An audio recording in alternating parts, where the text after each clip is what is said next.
not force you guys, right?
That's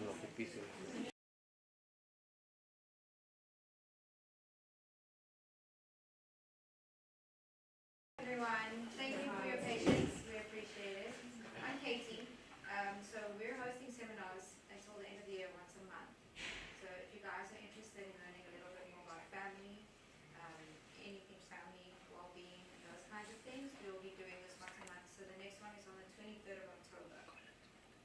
And we'll have Dr. Kush come and present. And she's all the way from Sudan. Yes. So today we have Dr. Mutua presenting all the way from Kenya, which is quite exciting, and he's going to talk to us a little bit about family and elderly care. So hope you guys enjoy. Yay. Okay, thank you very much for giving me this honor that Abu and Katie, at least part of the life journey for the psychological process they did. They call me Moses, yeah? That is what they call members of the center. But my given ones from home is Mutua, Mutiso. So each one of us, whether we like or not, we are undergoing aging process each day. How you were yesterday is not how you are today. And that is why most of us, we try as much as possible to buy ointments, perfume, creams, so that we still look younger. So aging is a process, and that is why most of us, we have that connotation of aging in terms of chronological aging, where we look at aging in terms of how old are you. But fact remains that the issue of being elderly or aging will always be there. So the question is now, if all of us will reach that process, how do you want us to be prepared? Do we expect, for example, if we get a job, we just use our money the way we want to use it? Elderly state will sort itself? Or are we going to create good networks at family so that when we are able to reach that stage, no one runs away from us? So today we are going to discuss about family and elderly care in Africa, and in particular, we'll be looking at the role of family in elderly care in Africa, and we have anchored it in terms of 3 critical issues. And before I also forget it, that this work is work in progress, and I'm grateful for my good friend here, Colin. We have been working together to see this out as a paper. So, for traditions, we'll be just discussing, like looking, because it's Africa, we decided with Colin that we go the route of looking in Africa in entirety, not a particular region. And when it comes to issues of elderly care, for those people who look at it in terms of most of the studies, even if you start searching the journals, systematic reviews, they keenly focus on the issues of health.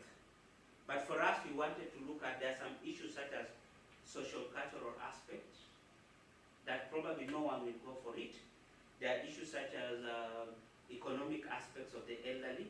People want to look at how are the elderly care in terms of health issues. But no one wants to look at it all rounded, because the problem of the elderly is not only the health issues. What if they've got money and there's no one around them to take them to hospital? What if they've got money but there's no one to till their land for them to get food security or to be secure? So ideally, that is what we have. Then the question comes, why are we focusing on family and elderly care in Africa? And if you look at latest statistics, be it by the World Health Organization or even United Nations, or you look at HealthPage International, that is an NGO that has got headquarters in the UK, and ideally what they are having is that they give statistics of situations where they are. And our rationale is very clear when we come to why aging. It's projected already by 2050. 2050 is around 25 years from today. 60%, because the aging population, people are older, according to the UN definition, is 60 plus. So it's projected 2.1 billion by 2050.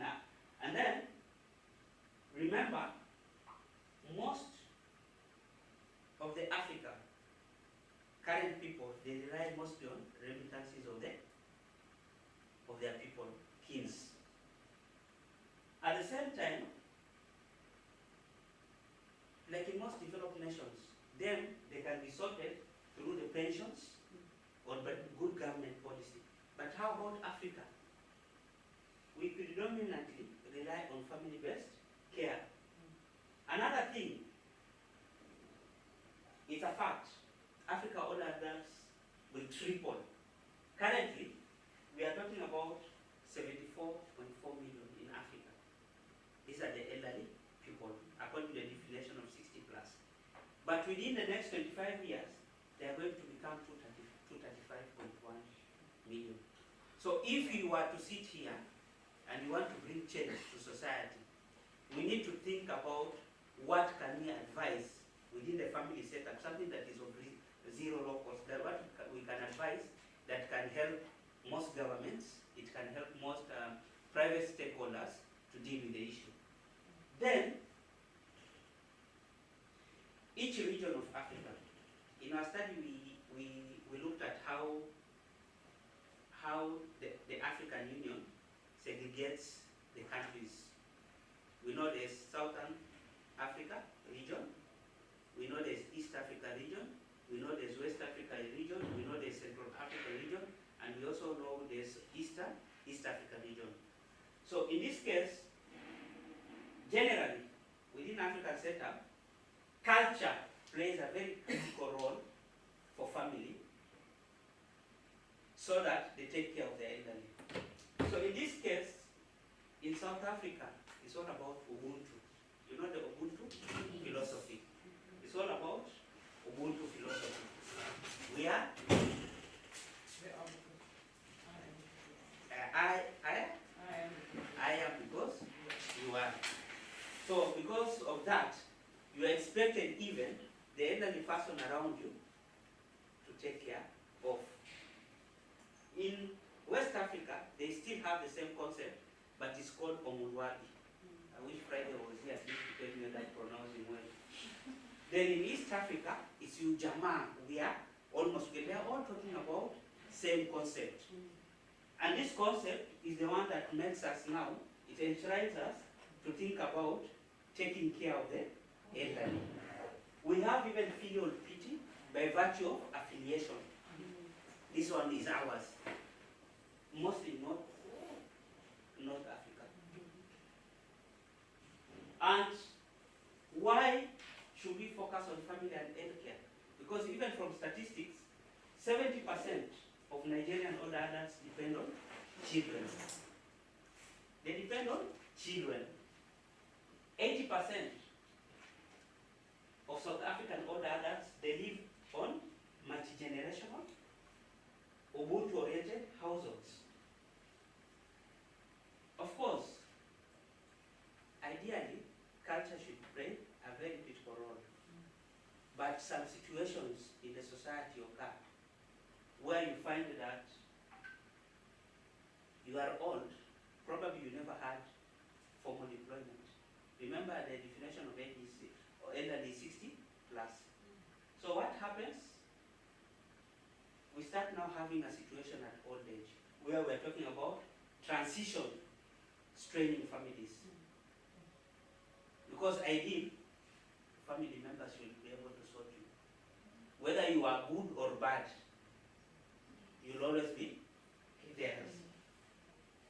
But there's also an issue of urban isolation coming in. And from statistics, 30 to 50, because what? People don't want to stay in rural areas. You want to come to townships or urban to look for jobs.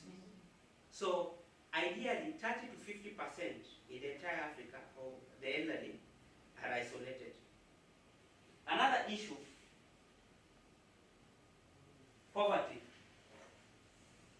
60%,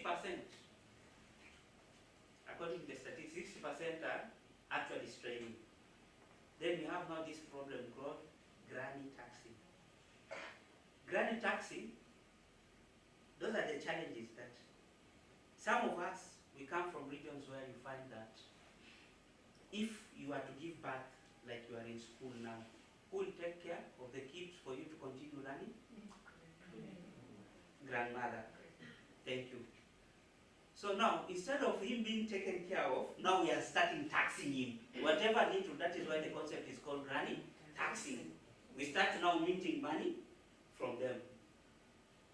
Of course, there are regional patterns at a glance, like North Africa, they have got low pensions, rural isolation. Then for West Africa, of course, some of the challenges is the issues of economic stress and elderly abuse. Then we also have like Central Africa, the issues of conflict or driven kinlessness. Because of fights, everyone for himself. I have to, if there are regional fights, or in your country there are fights, people run for their lives. Everyone like, so the elderly, they are left alone. Whatever the problems you get, whether they are for climate change, whether it's heat wave, or whether you don't have food, you are on your own. So the question remains now. Me and my brother Collins now have to look at way now. What is the data talking about literature? That is where we talk about evidence gap and this review. And in this case, as I said earlier, previous literature's review, they focus more on health-centric, looking at the elderly health issues, not what happens at family setup. And as we believe as social scientists, we believe that family can play a very critical role. It's actually the center where all those things start. Our solutions, most of our solutions are in family, by the way. Yes. Not even the friends that we call, but he's also my family. The definition of family, according to our center, my friend who I stay with long along can also be a family. There's emerging definition. Family is not by blood. We also say we wanted to have this period between 2020, 24, and all 4 countries of Africa. Because most of the researches they are done is just like someone will look at issues of family and elderly care only Sudan, or some will look at it only Ethiopia. No, it had to be different for us. So, and in this review, we are synthesizing, we want to look at traditions. Are they helping in family elderly care?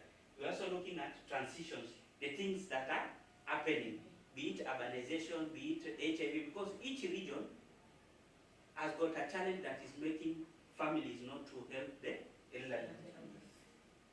Then what are the tensions that are occurring?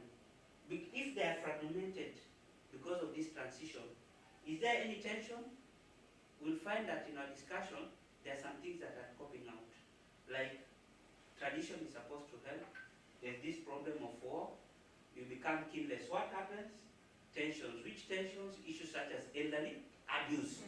And elderly abuse can be both physical, or it can also be financial.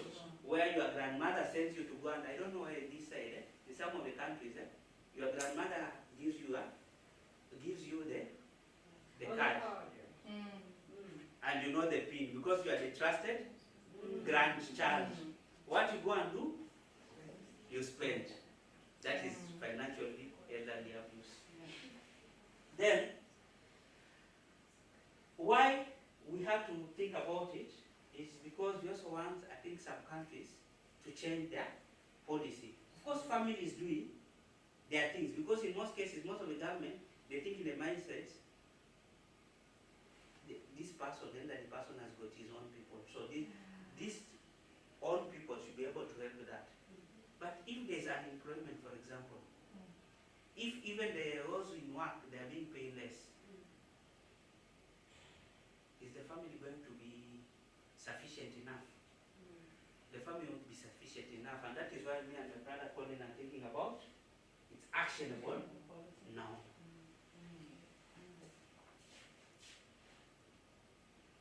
So our study is based on 2 theories, this paper of ours. We are combining both family system theory with a life course perspective to explain who cares, how roles shift, and why vulnerabilities emerge. Because the family members who are close to you, they are supposed to care for you.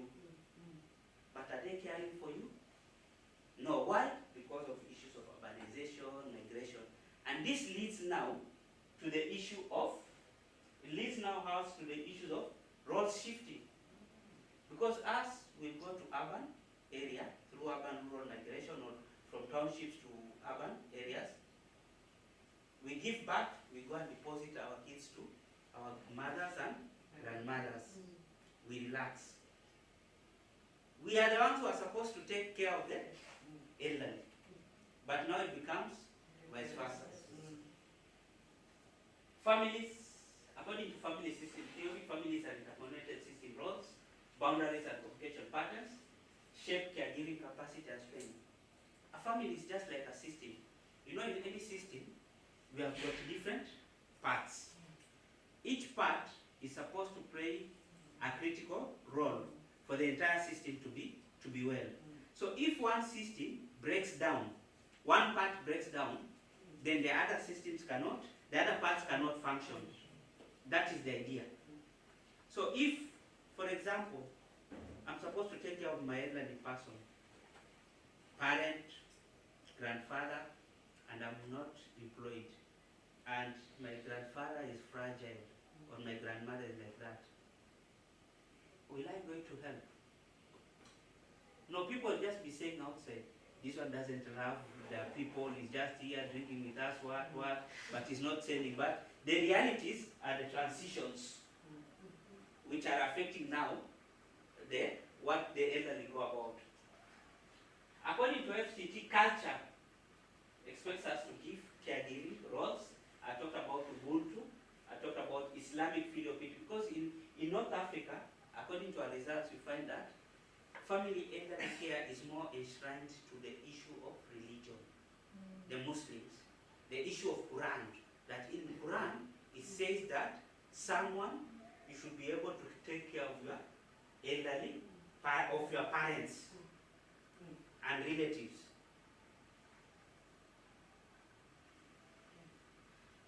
For life course theory, life course perspective, in trying to understand all this about family and elderly care, we are saying, of course, these traditions and culture. But using some words some of you use, shit happens. There are some situations in life that can happen. So if those things happen, those is what we call historical trajectories. In Africa, there were colonists who came, so they even disrupted our family systems. Because, for example, men could be told you can go and act in urban area, the other ones no. So there are also possibility that there are some kids who did not grow up being taught well culture. So that one can also affect in future taking care of the elderly. HIV and AIDS,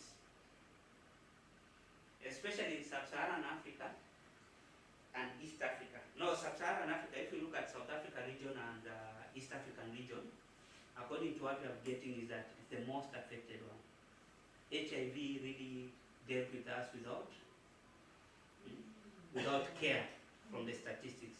And in that case, it ended up, instead of our parents, us burying our parents who are elderly, they ended up burying majority of the young ones. So who will take care of them? So how we analyze tradition, transition, cultural philosophies, economic pressures which lead to care deficit. Because if you are affected by HIV, you are born, the elderly are at their own mercy. If you don't have job, they are at their own mercy.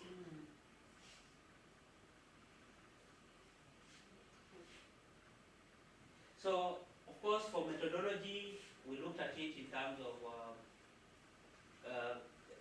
the narrative literature review. It's family-based across Africa, 54 countries. It's one of the thoroughest paper probably I've taught about. And we focus more on social, cultural, and economic dimension, often missed by clinical learning, systematic reviews. People who are doctors, when they do systematic reviews, they focus on elderly and health issues. But us now, we are looking at social, cultural, and economic dimensions. For theoretical alignment, of course, we are talking about family system theory and life course perspective.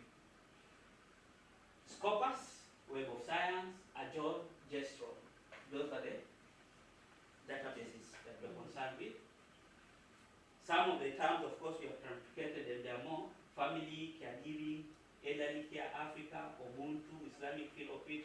But you can even add in the bullet terms, there are issues such as Africa, East African region, family and elderly care in East African region, family and elderly care in South African region, family and elderly care in West Africa. Grey literature, remember, this Scopus, Web of Science, Ajol and Jostro, they give us peer-reviewed articles. But there are also some organizations which also produce, they do their own research, like Helpage International. So we were able also to tap on that element. For that, and remember there are some countries, especially in the Central Africa region, where there's conflicts.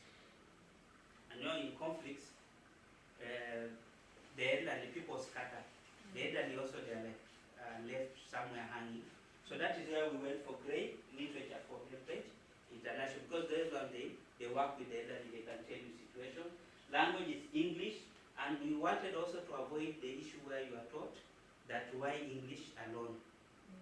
So here we have to look for some professional translation for the other ones through getting people to tell us what the other abstracts mean.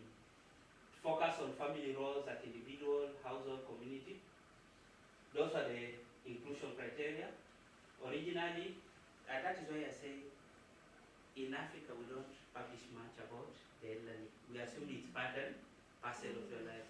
So from 250 record screen to 150 included after title abstract. Data chartered the way we designed, North Africa, West, Central, East. Of course, limitations and mitigation how we went about, and even coverage like conflict zones and language barriers, which we address through plain literature translation, just like that said, and bilingual. So for our findings, results. For our results,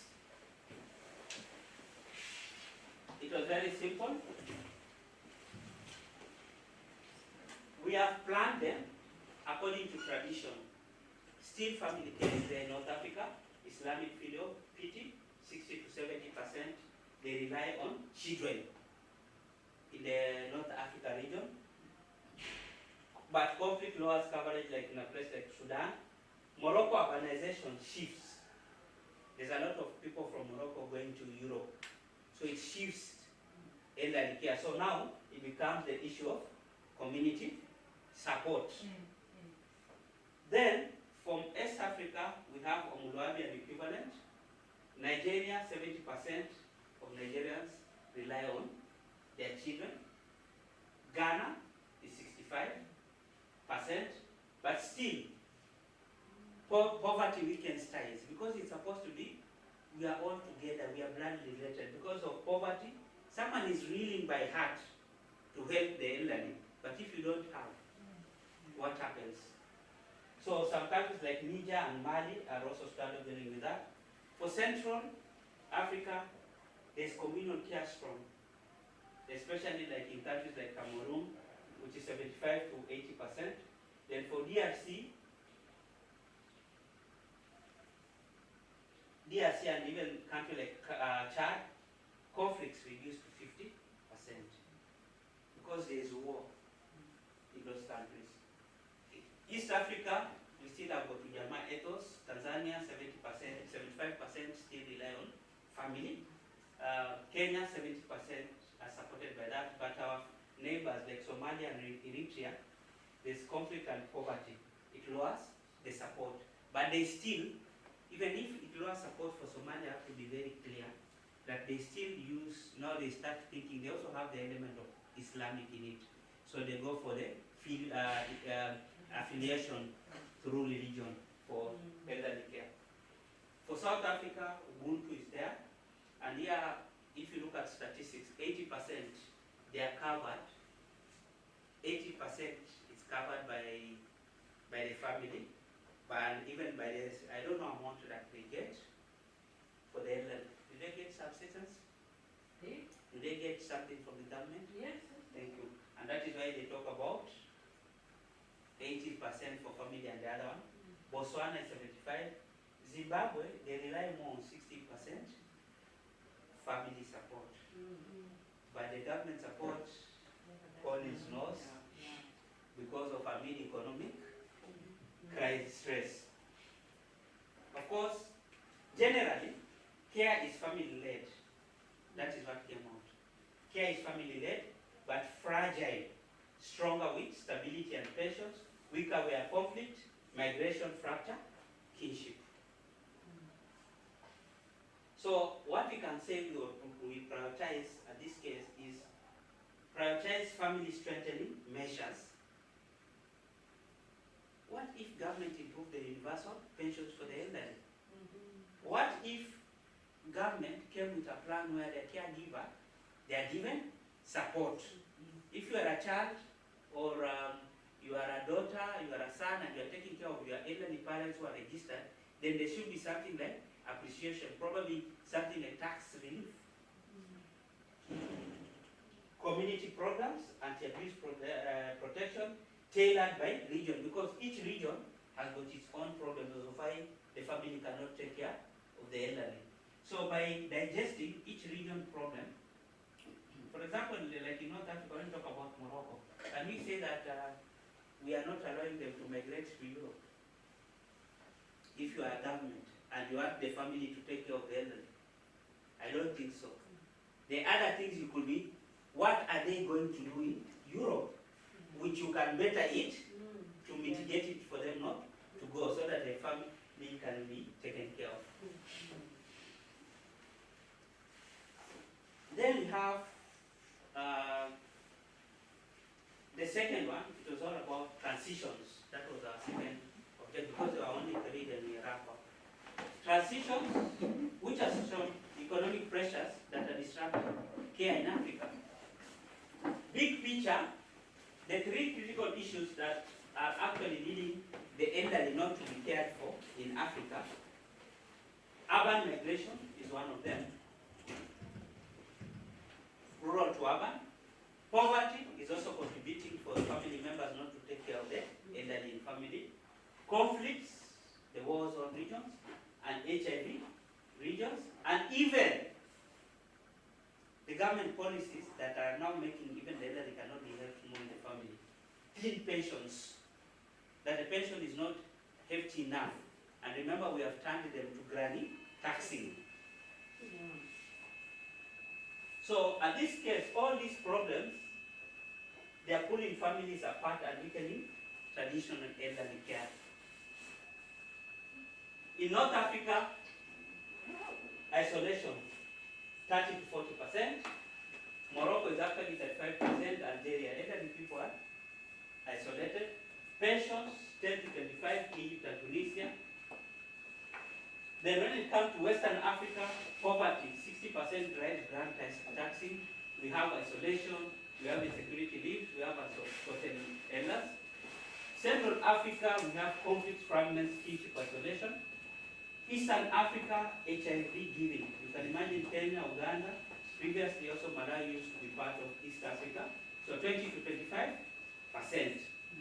Then you also have isolation. Climate, food insecurity is also contributing to family members not to be helped. Southern Africa region is the same. So all these, what are the similarities? Urbanization, migration, isolation, and even structural poverty that is making them not be taken care of in the family. And HIV.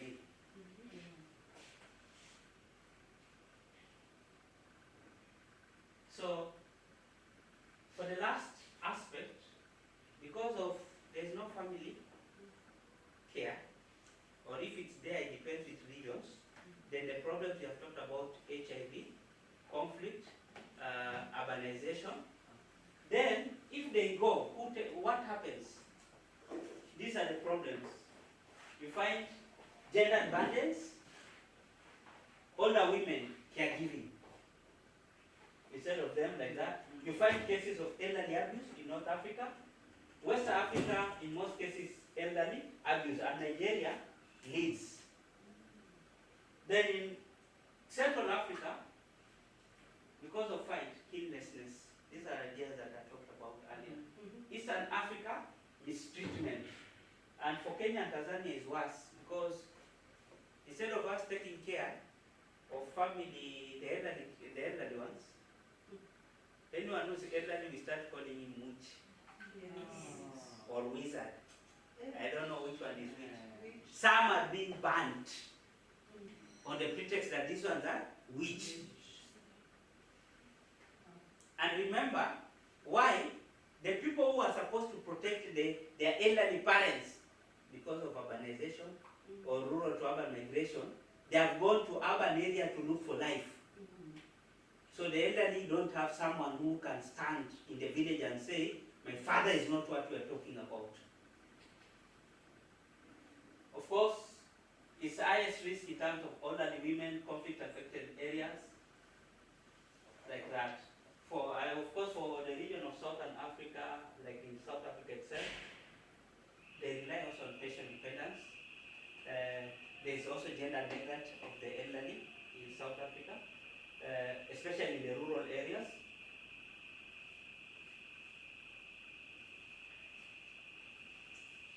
So, policy implications.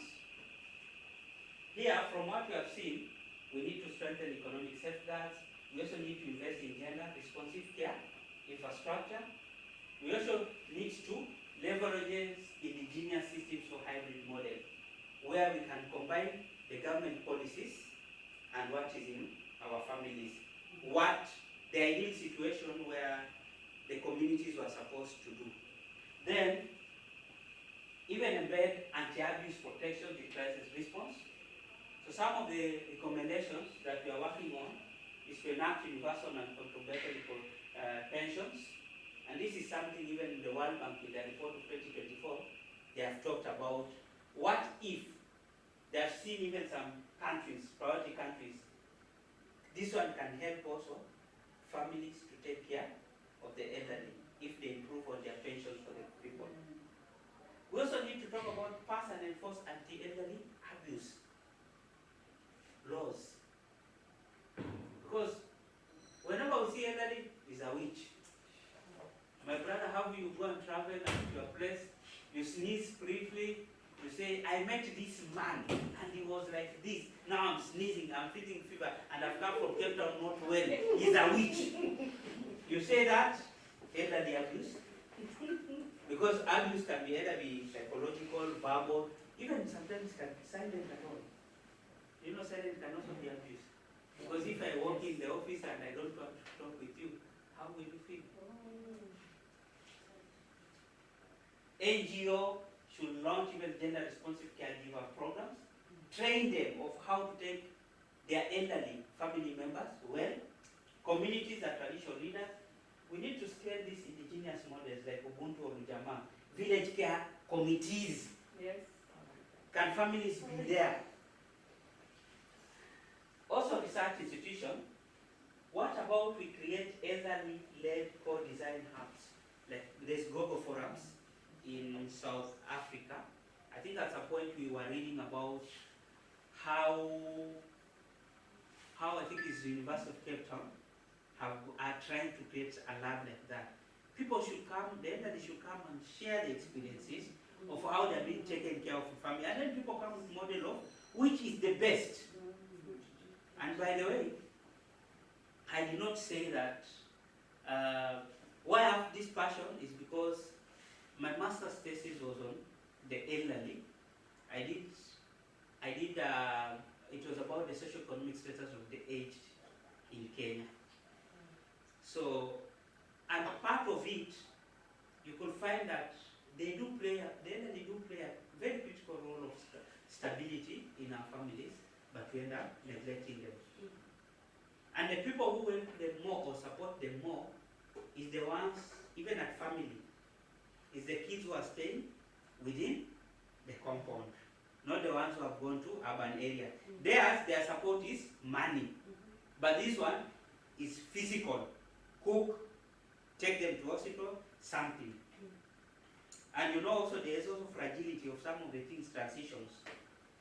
A new member comes in the family. You know a new member? In family elderly care in Africa? A new member is the one that is brought to there. She wasn't born there, but due to marriage, you have lost someone. Someone said, now we are going to go and stay in my rural home with my parents. They turn you, instead of being, they turn you now to change the idea. Instead of you being like helping you dealing with just your husband, now you are turned to take care of the other ones. And there will always be friction in communities. If there will be frictions, what happens? You will be chased and someone is just thinking like you're a house help or a house manager for the in-laws, which should not be viewed like that. So there's something within family in relation to elderly care, whether is it rural or urban, that we need to change.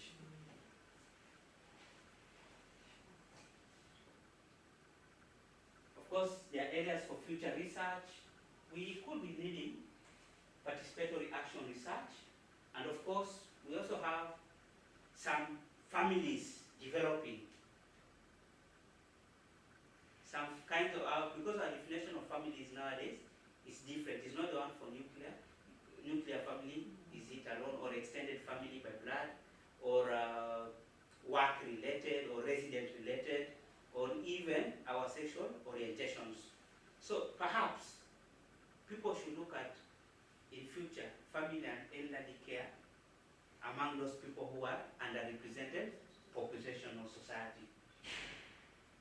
can even track generational change. Build urban and migration cohorts. Come with another study. Let us now compare. These ones have adapted this kind of family, elderly care in urban. How about this one of rural? And come up with guidelines and strategies. We need also, that's why we are saying, develop or validate a care resilience index combining kinship density, remittance flows, and the rest. Lastly, thank you.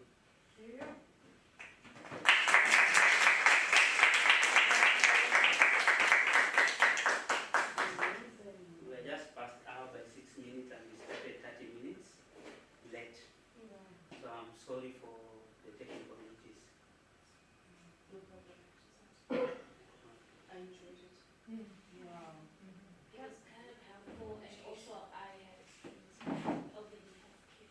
Okay. I used to give tea to my grandmother. Okay. And it's actually a very good thing to do because it eases your heart and it's the best for you. So it was educational.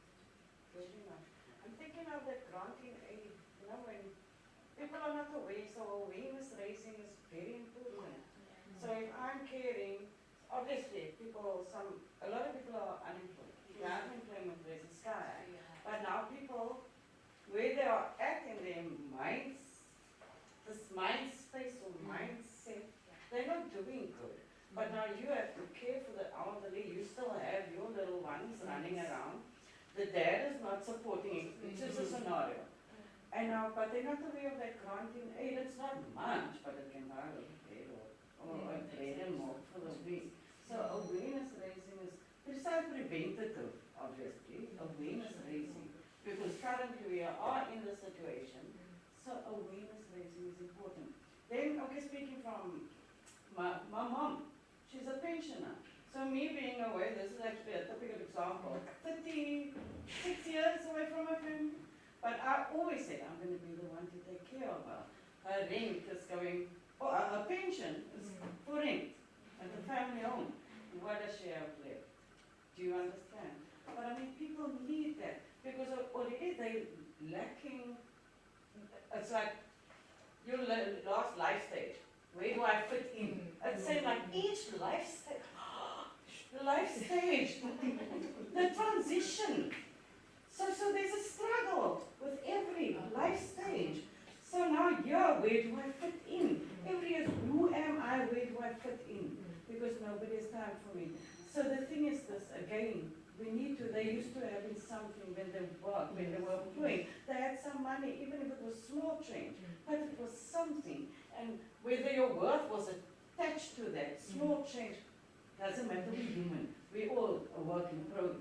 But this is amazing. Thank you. Amazing. You have reminded me when you talked about taking care of your elderly mother. Coincidentally, in Africa, you'll be shocked. There's something called, there's a theory called social exchange theory. Reciprocity. It's all about reciprocity. You scratch my back, I scratch yours. That most of us engage in interactions with others by calculating the benefits that we are likely to get. Yeah. So if I calculate, all our actions in this world are very calculative. I'm sorry to say so. So we just put like, and you'll be shocked. In terms of interactions, in terms of assistance of the elderly in our families, we are also calculative in this case. For example, someone just becomes pregnant while at school year. Will you stop school or will you continue? You'll continue with learning, but your mother will take care of your baby. After you graduate, those are scenarios from studies. After you graduate, what happens? Will you go and pick your kid immediately when you get a job, or you go take care, you give your mother, tell her, let me just go to an urban center, look for work. Once I've planned myself, the word is I've planned myself, now I've got money, I'll come for my package. Yeah? That is the word. Then you go, when you get So the time that you are planning yourself, you are getting at least sending. Why? You are sending that your mother who is older, you are sending her money. Why? Because your package is there. Once you go and take it from home, thank you. You know it. You know the speak very well. Once you stop sending. So are we better off in family and elderly care? We are not better. Yeah? That is one scenario. Then, you can continue first. Okay, I just want to add on that. To say, it now seems as if our elderly are not receiving care. They've cared for us when we are growing. Now they're caring for our grandchildren. When will they get the chance to care? Thank you. That is our argument. Okay? Yeah, good afternoon. Sorry that I was so late. I'm on maternity leave. I had twin babies. Sorry that I was late. As Chanel was saying, it also differs culturally. This was so informative. Because even within African culture, there's variations. Even within the South African multiracial groups, that's a fact. And when I consider care, and I think of the different socio-economic classes in which the educated kids of those elderly now come. Now you find almost in the more impoverished communities, the notion of care is so much stronger, that loyalty of support. I have to support because when I was younger, my granny and my uncles worked in factories too much, so we must give it back. Now you come, if you look at UWC student population, the middle class, and they graduate and they have jobs, the responsibility or the intention, their heart's intention of putting back into the families, in the elderly especially, it's less. I work in disability services, so it's less because no, I studied, I had a nurse's bursary, my parents didn't really pay, I must pay nurse's back. So the care that the elderly must receive is almost seen as the government give them a such a grant. So there's a re-education that's needed unless God comes and change their hearts. Because now I look at my situation, for instance, I had a good job, whatever the case, and my mom was a professional nurse. So my mom was never available to raise my two babies when they were younger. Now that it's years later and I had my last round of having babies, now my mom is a pensioner to whom I used to send money, but because it's twin babies, I said, Mom, I can't afford it anymore. I have to cut your allowance I give. So Granny was okay, but now because she's such an independent person, she now came to Cape Town so that, because I can't give the money, but she benefits from my groceries and my electricity and my everything. Because she's saying, if you can't pay me the money anymore, I've got a lifestyle to maintain. So now I'll come and watch your babies. Wait, I said, you're not the kind of grandma that looks after babies. Like, no, I'll watch your babies. So that she now taps into whatever other resources we have at home. So this was just so informative because I could relate and see how it's cross-matching across the socio-economic statuses. I'll give you another example. We need to borrow something from the Asian community. How we need to borrow from Asian community? How we need to borrow from Asian community? In most of the Indians, they stay in the same house generationally. Yeah? Your great-grandfather is in the same house. Your grandfather is in the same house, the same compound, that means that. Your father and you are in the same compound. But who owns, if you have got a business, who owns the property? We normally say they are inclined more culture of business. But who owns the property? The great-grandfather. It's a strategy people from Asian community use to be taken care of by the family. Why it's a strategy? Because I've not transferred my property to you. So if we are sitting in the same compound, if I cough, everyone is there with